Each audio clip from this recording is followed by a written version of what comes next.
नमस्कार, मी श्रद्धा Shirke. Health talk या आपल्या आरोग्यविषयक विशेष कार्यक्रमात तुम्हा सगळ्यांचं मनापासून स्वागत. आज जागतिक श्रवण दिवस आहे आणि त्यानिमित्त डॉक्टर विनया चितळे चक्रदेव या कानाची काळजी कशी घ्यावी हे सांगण्यासाठी आपल्यासोबत आहेत. डॉक्टर नमस्कार. नमस्कार.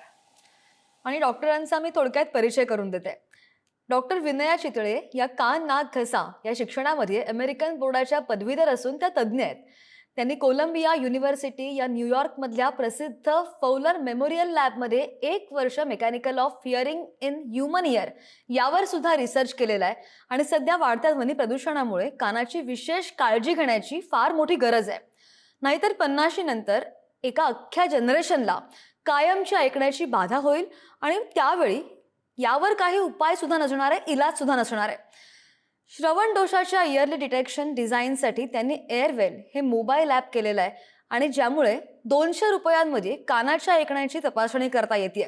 तेव्हा कानासारख्या नाजूक अवयवाला कसं जपायचं हे त्यांच्याकडून जाणून घेऊयात आणि त्यांच्याकडून आपण मार्गदर्शन घेणार आहोत. वेळ न घालवता आपण प्रश्नांना सुरुवात करूयात. डॉक्टर, आम्हाला नक्की ऐकू कसं येतं हे थोडक्यात सांगू शकता का? आपल्या कानाची रचना नेमकी काय असते ते सुद्धा सांगा. कानाची थोडक्यात रचना सांगायची झाली तर कान म्हणजे बाहेरचा कान, मधला कान आणि आतला कान. ध्वनी लहरी are nothing but sine waves. त्या साइन वेव्स या कानाच्या पाळीमुळे ज्या हाय फ्रिक्वेन्सी साइन वेव्स आतल्या कानाला घातकारी असतात त्या फिल्टर केल्या जातात आणि मग त्या साइन वेव्स या पडद्यावर पडतात. पडदा हलतो, 3 हाडांची साखळी हलते आणि मग हा आवाज आतल्या कानापर्यंत पोचवला जातो. निश्चित. पण डॉक्टर, कानाच्या म्हणजे बाहेरचा जो कान असतो त्या कानाचे काय आजार होऊ शकतात किंवा मग त्यावर सोपे उपाय कोणते आहेत? यात काही गोष्टी मला प्रकर्षाने सांगाव्याशा वाटतात, कारण हल्ली इयर पिअर्सिंगची मोठी फॅशन आलेली आहे. त्या इयर पिअर्सिंगमुळे बिबाळी म्हणा किंवा सुंखलं म्हणा, ह्या इयर कार्टिलेजचे इन्फेक्शन होऊ शकते. तर ह्या कानाच्या पाळीचे ऐकण्यामध्ये अतिशय मोठा वाटा आहे. आता होतं काय, आपण इयरफोन वापरले की इयरफोन वापरल्यामुळे आपण ह्या कानाच्या पाळीला बायपास करतो आणि मग मोठे म्युझिक ऐकताना ढॅण ढॅण ढॅण अशा ध्वनी लहरी डायरेक्ट आतल्या कानावर आपटतात आणि आतल्या कानाला कायमची इजा होऊ शकते. त्यामुळे शक्यतो इयरफोन अजिबात वापरू नाहीयेत.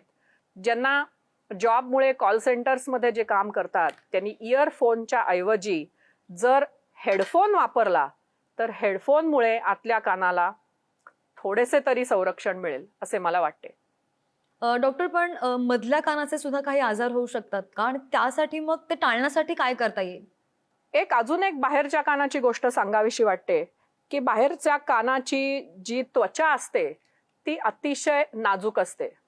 त्यामुळे तुम्हाला जर ड्रायनेस झाला, ओव्हरऑल शरीराला लुब्रिकेशन कमी पडले तर कान खाजायला लागतो. कान खाजायला लागल्यावरती कानात काडी घालावीशी वाटते. कानात काडी घातली की फंगल इन्फेक्शन होते. त्यामुळे कानात काडी किंवा किल्ली कधीही वापरू नये. निसर्गाचा असा नियम आहे की भुयारामध्ये जिथे सूर्यप्रकाश जात नाही आणि जिथे हवा जात नाही तिथे फंगल इन्फेक्शन हे होतेच. त्यामुळे कानातनं जर पाणी येऊन लागले किंवा आपल्याला वारंवार फंगल इन्फेक्शन व्हायला लागले तर तुम्ही कान पूर्ण कोरडा ठेवावा आणि कधीही कानात कुठल्याही प्रकारची काडी घालू नये. दुसरी गोष्ट बाहेरच्या कानाची अशी सांगावीशी वाटते की आपल्या कानात जर पाखरू गेले तर कानाच्या पडद्याला छिद्र नसल्यास तुम्ही कानात चक्क तेल घालू शकता, म्हणजे ते पाखरू आत पोखरणार नाही. कान खाजत असल्यास तुम्हाला जर कानाच्या पडद्याला छिद्र नसेल तरी सुद्धा तुम्ही तेलाचा वापर करू शकता. अजून एक इमर्जन्सी सिच्युएशन सांगू इच्छिते की बाहेरच्या कानावर जर तुम्हाला कोणीतरी मारले किंवा कानसुलात मारली आणि भळाभळा रक्त येऊ लागले तर अजिबात घाबरून जाऊ नये. कानाचा पडदा जर कुठल्याही ट्रॉमामुळे फाटला असेल तर निसर्ग 3 महिन्यांमध्ये तो पूर्ण भरून काढतो. आता हे झाले बाहेरच्या कानाचे महत्वाचे विकार आणि त्याच्यावरचे उपाय. आता आपण मधल्या कानाकडे वळूया. मधल्या कानामध्ये नाक आणि कान जोडणारी युस्टेशन ट्यूब असते. ही ट्यूब कानाच्या पडद्याच्या आतलं प्रेशर आणि बाहेरचं प्रेशर समान ठेवते. मधल्या कानाच्या विकारांमुळे वारंवार कानातनं पाणी येणे, कान दुखणे, ऐकू न येणे हे सगळे प्रकार सुरू होतात. मधल्या कानाच्या विकारांमध्ये एकतर हाडांची साखळी जाम असू शकते किंवा नाक आणि कान जोडणारी ट्यूब बंद असल्यामुळे मधल्या कानामध्ये निगेटिव्ह प्रेशर डेव्हलप होतं. निगेटिव्ह प्रेशर डेव्हलप झाल्यामुळे कानाचा पडदा खेचला जातो. कानाचा पडदा खेचल्यामुळे बाहेरच्या कानाची स्किन किंवा त्वचा आत पोखरत जाऊ शकते आणि ह्यालाच आम्ही कोलेस्टेटोमा म्हणतो. कोलेस्टेटोमा हा कुठलाही ट्यूमर नसून it is just skin going in a wrong place. आणि मग वारंवार कानातनं पाणी येऊ लागते. त्या पाण्याला एक प्रकारचा वास असतो. तेव्हा एकच लक्षात ठेवावं की इयर किंवा कान कायम कोरडा असावा. जर तो ओला असेल किंवा वारंवार कानातनं पाणी येत असेल तर कुठलं तरी पोखरणारं इन्फेक्शन आहे हे समजावं आणि कानाच्या तज्ज्ञाकडनं ओपिनियन घेऊन ह्याचे अगदी बारकाईने दुर्बिणीद्वारे ही जी सगळी स्किन मधल्या कानामध्ये गेली आहे ती सगळी काढून मग हाडांच्या साखळीचे रिकन्स्ट्रक्शन करावे लागते. दुसऱ्या मधल्या कानाची बाधा म्हणजे सर्दी झाल्यामुळे ती सर्दी कानाच्या पडद्याला छिद्र पडतं आणि ती सर्दी नाकावाटे बाहेर न येता कानावाटे बाहेर पडायला लागते. अशी सिच्युएशन असताना हा कानाचा आजार नसून खरं तर सर्दीचा आजार आहे. त्यामुळे सर्दीकडे लक्ष दिलं पाहिजे. आणि सर्दी एकदा आटोक्यात आली आणि नैसर्गिक कान आणि नाक जोडणारी ट्यूब ओपन झाली की निसर्ग आपोआपच पडदा बंद करून टाकेल किंवा त्यावेळेला निसर्गाने पडदा बंद करून टाकला नाही तर शस्त्रक्रियेचा विचार करता येऊ शकतो. हे झाले सगळे मधल्या कानाची बाधा आणि त्याच्यावरचे उपाय. तर आपण पाहतोय की आज जागतिक श्रवण दिवस आहे आणि त्याच निमित्ताने कानासंदर्भात योग्य ते मार्गदर्शन करायला किंवा काय काळजी घ्यावी त्या सुद्धा अगदी बारीक सारीक गोष्टी डॉक्टर आपल्याला सांगतायत. आपण जर व्यवस्थित पाहत असू. बरं, आणि बाहेरच्या कानाचे काय आजार होऊ शकतात, काय टाळलं पाहिजे, मधल्या कानाचे काय आजार होऊ शकतात, काय काळजी घेतली पाहिजे याविषयी डॉक्टर आपल्याला खूप छान मार्गदर्शन करतायत. डॉक्टर, आणखी एक विचारावं असं वाटतं, आतल्या कानाविषयी सुद्धा आम्हाला सांगा आमच्या प्रेक्षकांना. आणि आतल्या कानाला काय बाधा होऊ शकते आणि त्यासाठी मग काय काळजी घ्यावी? कान हा अतिशय नाजूक अवयव असून मेजरमेंट्सच द्यायच्या झाल्या तर external canal is about 1 centimetre in size. Middle year किंवा मधला कान is about 8/2 millimetres in size. आणि आतला कान ज्याच्यामध्ये बॅलन्सचा अवयव आहे आणि ऐकण्याचा अवयव आहे हा सगळा मिळून is 1 centimetre in size. So ही अतिशय नाजूक सिस्टीम असून जो कानाचा भाग आवाजाचं प्रोसेसिंग करतो तो गोगलगाईचा असून त्याला आम्ही कॉक्लिया असं म्हणतो. कॉक्लियाचा जो बेझल टर्न आहे किंवा बेस आहे जो सर्वात जास्त मोठ्या आवाजामुळे इंज्युअर होतो त्या बेसमध्ये ज्या पेशी आहेत त्या फक्त इलेक्ट्रॉन मायक्रोस्कोपनी दिसू शकतात. नॉर्मली आम्हाला मायक्रोस्कोप मध्ये सुद्धा सर्जरी करताना त्या दिसू शकत नाहीत. ह्याचा अर्थ असा की इतक्या नाजूक सिस्टीमला जर मोठा आवाज मगाशी सांगितल्याप्रमाणे ढॅन ढॅन ढॅन असा कानावर वारंवार पडला तर हाय फ्रिक्वेन्सी हिअरिंग प्रोसेस करणाऱ्या पेशी इंज्युअर व्हायला सुरुवात होते. आता नॉर्मल स्पीच फ्रिक्वेन्सी 500 ते 3000 आहे पण ह्युमन इयरला जवळजवळ 8000 हर्ट्स पर्यंत ऐकू येतं. हर्ट्स म्हणजे फ्रिक्वेन्सीचं युनिट असून सा रे ग म प ध नि सा, सो ध नि सा ह्या वरच्या फ्रिक्वेन्सीज आहेत. आता होतं काय, वारंवार ध्वनी प्रदूषण झालं. अमेरिकन ओशा नावाच्या ऑर्गनायझेशननी याच्यावर खूप सुंदर रिसर्च केला आहे की 100 डीबीच्या आवाजात 10 किंवा 15 मिनिटाच्या वरती जास्त राहिलं तर हा आवाज मात्र ह्या हाय फ्रिक्वेन्सी पेशींना इंज्युअर करू शकतो. ह्या वर्षी त्या इंज्युअर झाल्या, 8000 फ्रिक्वेन्सी प्रोसेस करणाऱ्या तुमच्या सेल्स इंज्युअर झाल्या तर तुमच्या लक्षात सुद्धा येणार नाही, कारण स्पीच फ्रिक्वेन्सीमध्ये फक्त 500 ते 3000 मध्येच आपल्याला समजतं.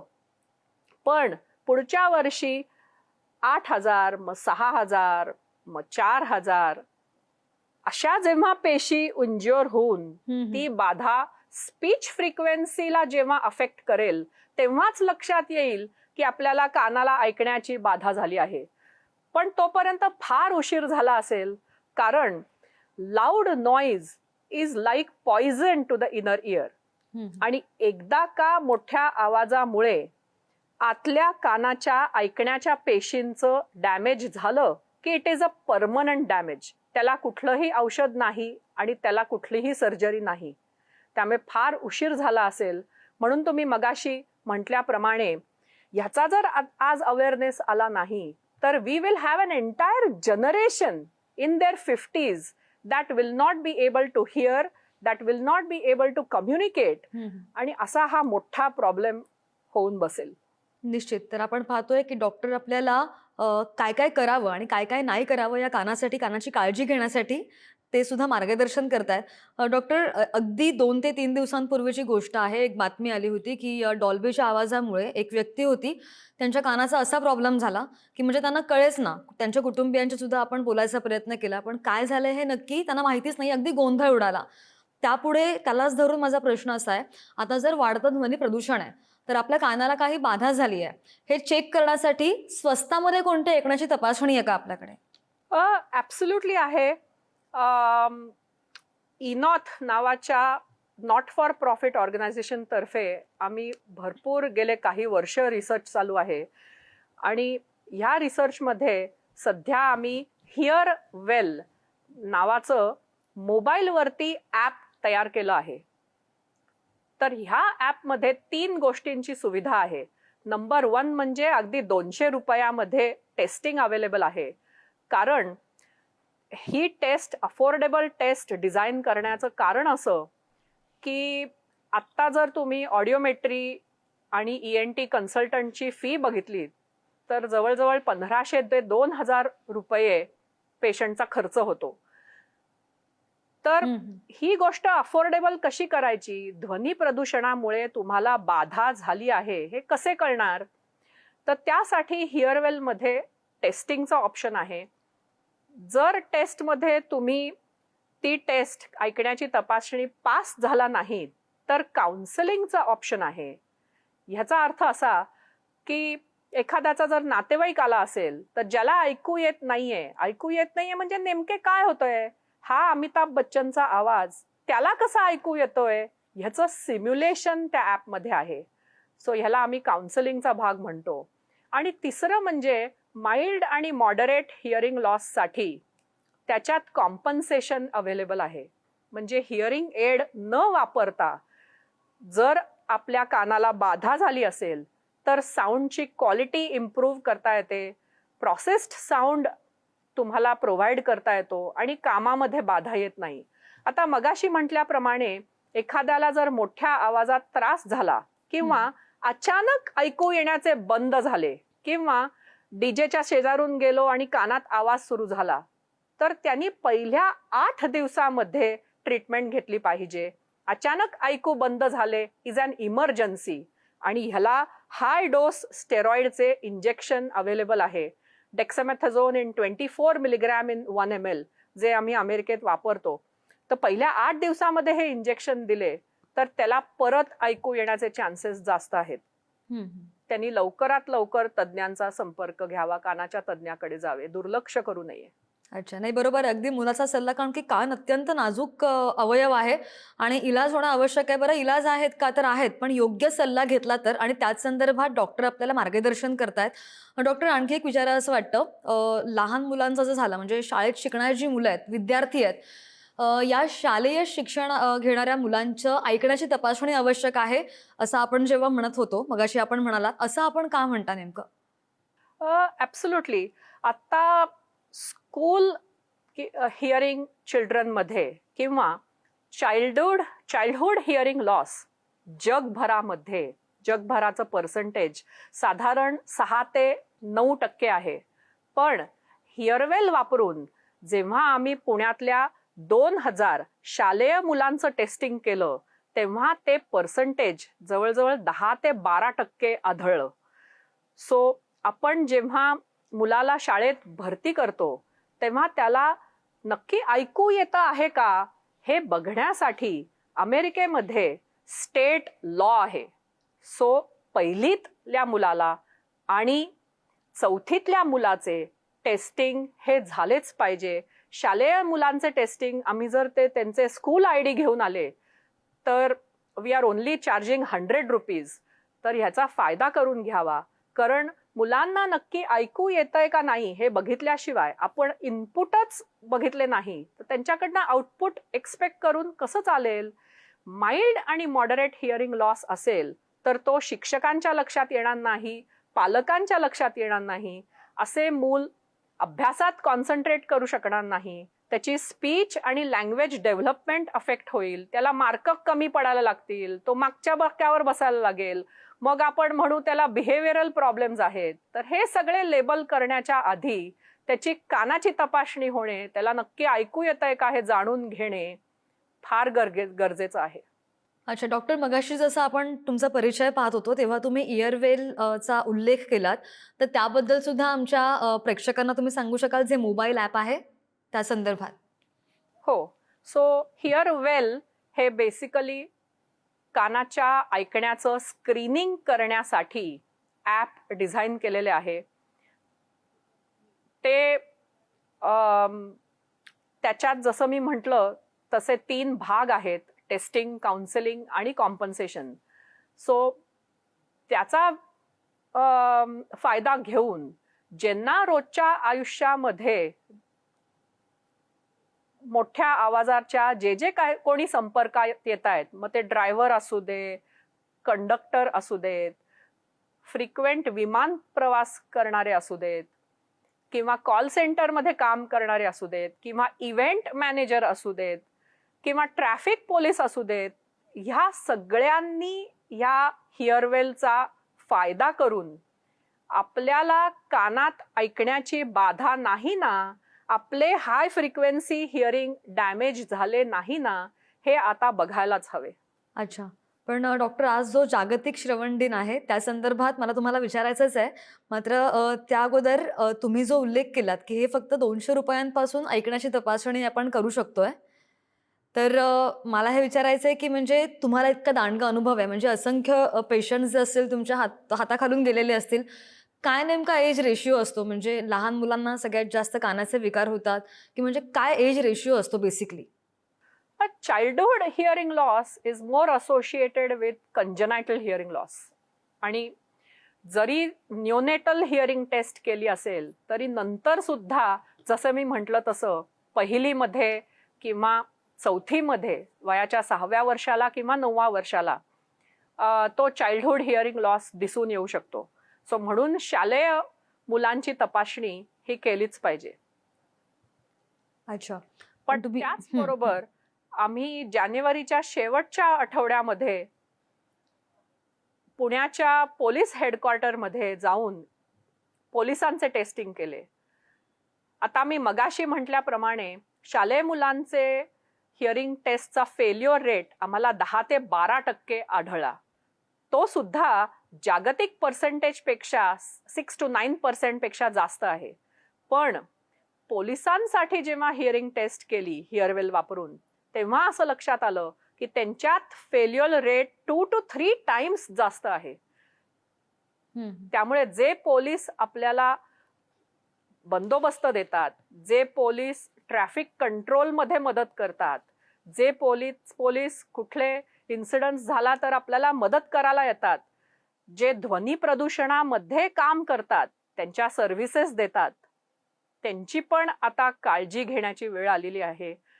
म्हणून जागतिक श्रवण दिनानिमित्त मला असं वाटतं की आज आपण हॉर्न वाजवू नये आणि ट्रॅफिक पोलिसला रस्त्यात भेट झाली, बंदोबस्त देणाऱ्या पोलिसांची भेट झाली तर त्यांना नक्की सलाम करावा आणि हॉर्न न वाजवता आपला त्यांना रिस्पेक्ट द्यावा. आणि जागतिक श्रवण दिनानिमित्त ह्या श्रवणदोषाचे लवकरात लवकर निदान कसे होईल आणि त्याचे उपचार कसे होतील ह्यावर पूर्ण आपण फोकस केलं पाहिजे आणि ह्याची दक्षता घेतली पाहिजे असे मला वाटते. निश्चित डॉक्टर, खूप छान मार्गदर्शन. मात्र आणखी एक शेवटाकडे वळते, एक शेवटचा 1 मिनिट आहे माझ्याकडे. आमच्या प्रेक्षकांसाठी तुमचा मुलाचा सल्ला. मुलाचा सल्ला हाच असेल की तुम्ही जेव्हा नुसत्या थोडक्या आनंदासाठी आपण जेव्हा ध्वनी प्रदूषण करतो तेव्हा ध्वनी प्रदूषणामध्ये आजूबाजूला कोण आहे, लहान मुलं आहेत का, त्याचबरोबर आपल्याला प्रोटेक्ट करणारे पोलीस आहेत का, अजून कम्युनिटीमध्ये कोण कोण लोक आहेत, तर त्या सगळ्यांचा विचार केला पाहिजे. आणि त्या क्षणिक आनंदासाठी आपल्याला कानाचे परमनंट डॅमेज होऊन द्यायचे आहे का ह्याचा आता प्रत्येकाने विचार करायची वेळ आलेली आहे. निश्चित. तर डॉक्टर विनया चितळे आपल्यासोबत होत्या आणि त्या खूप छान मार्गदर्शन करत होत्या. कानाचे विविध आजार कसे होऊ शकतात, आपण काय काळजी घेतली पाहिजे आणि जरी काही कानामध्ये दुखलं तरी सुद्धा लगेचच्या लगेच जाऊन डॉक्टरांचा सल्ला घेणं तितकंच महत्त्वाचं आहे. त्यांनी त्यांच्या मोबाईल ॲप विषयी सुद्धा सांगितलं, जो खरोखर रुग्णांसाठी दिलासा म्हणावा लागेल, कारण की त्या बऱ्याच काळापासून त्यावर काम करतायत. त्यांनी रिसर्च बरंच केलेला आहे आणि त्याच संदर्भात सगळं मार्गदर्शन त्या आपल्याला आज करत होत्या. डॉक्टर, तुम्ही आम्हाला जोडले गेलात आणि खूप छान आमच्या प्रेक्षकांना मार्गदर्शन केलं, सल्ले दिलेत, त्या संदर्भात धन्यवाद. हेल्थ टॉक या आपल्या आरोग्यविषयक विशेष कार्यक्रमात वेळ झाली आहे. इथेच थांबायची. पाहत रहा पुढारी न्यूज.